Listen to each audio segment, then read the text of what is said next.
Hey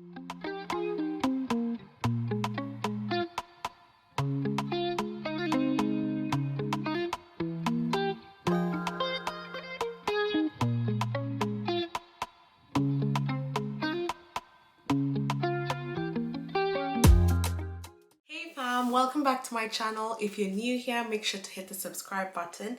I am on a campaign of getting to 10k by the end of the year, and I know it's doable. We are halfway there, so please click that subscribe button, support your girl, especially if you're really liking the content that I'm putting out. And if you do have suggestions on what you'd like me to cover, we're getting to the second half of the year, so I am at that point where I'm revisiting what topics I want to talk about. So please chime in the comment section. I do read your comments, so yeah, looking forward to hearing from you. Today's video is a bit different. I know I've done quite a few academia related, career related videos. So academia being more so qualifications, and then career I've done a Big Four series, how it's like working at a Big Four. Today's video is a bit different. Today's is more on wellness. And it's an area that I haven't really touched on per se with intentionality, but I do want to touch on it a bit more. Not the typical wellness you'd think of. I'm not a wellness guru, but I do want to improve my wellness, and while at it, improve yours as well. So yeah, today's topic is essentially how to get out of a rut. And we'll just walk through the basics. How do you know you're in a rut? What do you even mean by this? And how do you get over it? And this is us learning together, because sometimes you're in one and you don't realize. So let's help each other out. Let me know in the comment section, what do you do when you realize you're in a negative loop? You're finding yourself not energized anymore, not motivated. Look at me diving straight into the video, because those are some of the signs that you're in a rut. But let's be honest, let's have raw and honest conversations. That's my whole mantra. Real, raw and honest conversations around whatever topic it is. Let's, how is it on the ground? There's no need to sugarcoat stuff. Let's talk the real things, and let's help each other out. So I wanted to go through it bit by bit in a very structured manner, because I have thought through this, and I've also read a few articles here and there. So in terms of the signs, I'm pretty sure you know the signs, because you know when you're not feeling motivated. But some of the obvious signs are you're struggling to get up in the morning, when maybe previously it wasn't an issue. You're feeling tired, you're feeling not inspired, you're feeling like you're just getting by. Other signs, no energy. And a rut can be different, because I think many people think of it as an emotional rut, but sometimes it could be financial. You're just finding yourself in a negative loop. I was reading an article, and they're comparing being in a rut similar to being stuck in mud. You're moving your wheels, but you're not technically moving. You're still in the same place, putting in effort. You're not really seeing where it's going. It could be physical. Very good example. You're trying to lose weight. For you to lose weight, you need to go for a walk, take your lunch break. During a lunch break, basically, decide to go out for a walk. Or you need to hit the gym at least 30 minutes a day. Or you need to change your diet, but you're not. For some reason, you know what you need to do, but you just can't get yourself to do it. That's how you know you're in a rut. So, some of the reasons, because a very good way to deal with this is to understand why you're there in the first place. And if you are honest with yourself, you will know why. So it takes a lot of introspection, a lot of taking ownership of your situation. So there are circumstances that can result in you being in a rut. It could be, especially ACCA, you fail an exam and you're just like, you know what, I can't do this anymore. Like, honestly, I am tired, I'm done. It could be your job. You're just done. You can't put in energy anymore. So it could be triggered by a disappointment.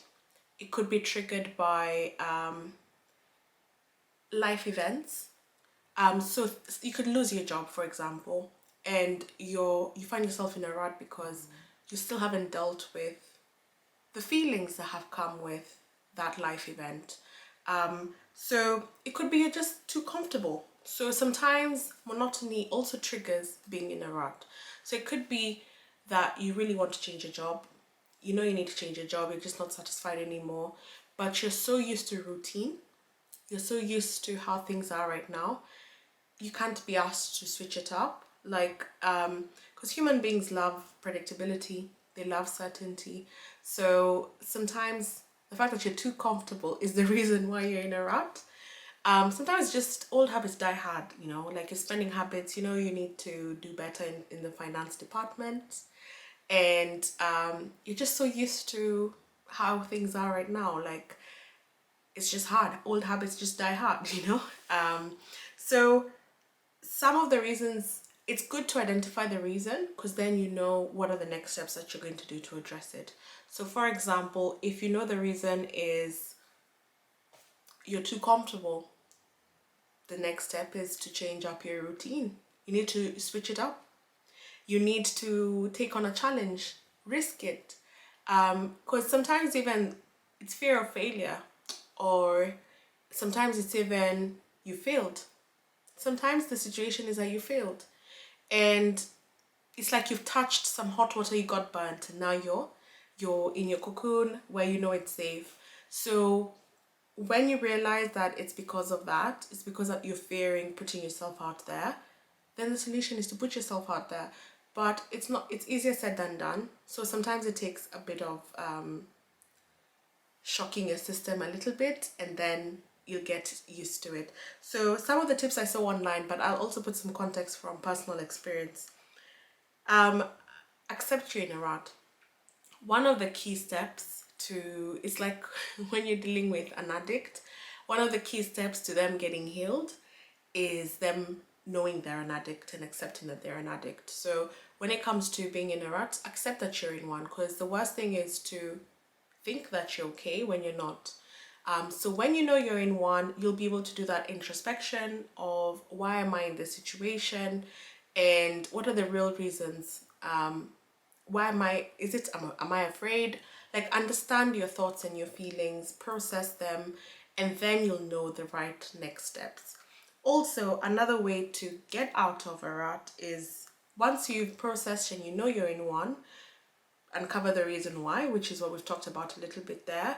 Part of the introspection still. So you can notice, I think if there's anything you can take away from today, it's introspection. Because circumstances can happen to you, but you do have a part to play in making your circumstances better. I'm part of a coaching program at work, and the lady keeps saying, because of course it's targeted at, you know, black colleagues, and it's to help us thrive in the workplace. And it's known that normally the system is flawed or the system is biased against us, and one can get into a victim mentality a lot and just think, you know, this is out of my control, may have done what I can.